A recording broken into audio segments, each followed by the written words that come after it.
I'll never forget the first day that I met Alyssa.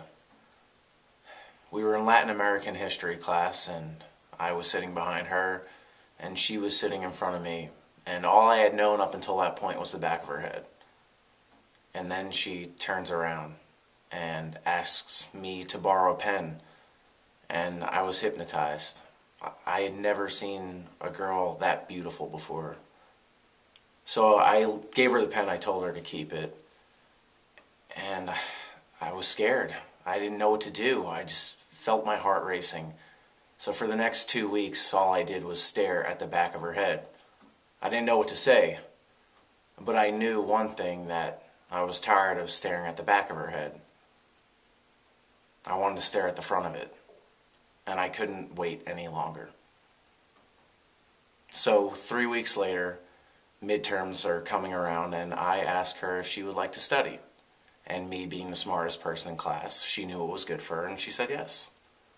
So we spent the next 3 hours in the library studying our hearts out on Latin American history, because our professor was not very clear in what the midterm was going to be on. He just said it was on Latin American history, so there was a lot of ground to cover.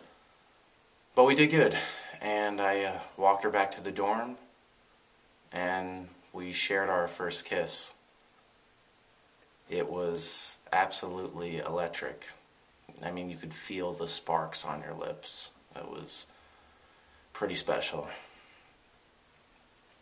On our third date, we went to her favorite Italian restaurant, Alfonso's, and we had the most delicious potato gnocchi.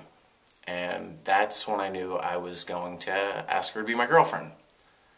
So I had the waiters put a little note in a loaf of bread, and I had them bring it out during the entree. And I gave her a bread to dip in the sauce, and she opened up the bread, and there was a little note that said, "Will you be my girlfriend? P.S. Please don't say gnocchi to me." So she loved that, and she said yes. And, you know, for dessert we had sex. No, I'm just kidding. We had gelatos. On the 5th date we had sex, and that was really great. And the rest is kind of history, which is ironic and brings us to here, Nicaragua. Kind of where our first date started, in the library. It turns out that our midterm was on the Nicaraguan dictatorship, the Somoza dynasty. The whole exam was on the Somoza dynasty, so it's good that we covered that. Obviously we aced it, and we've been making straight A's ever since, and we're here. So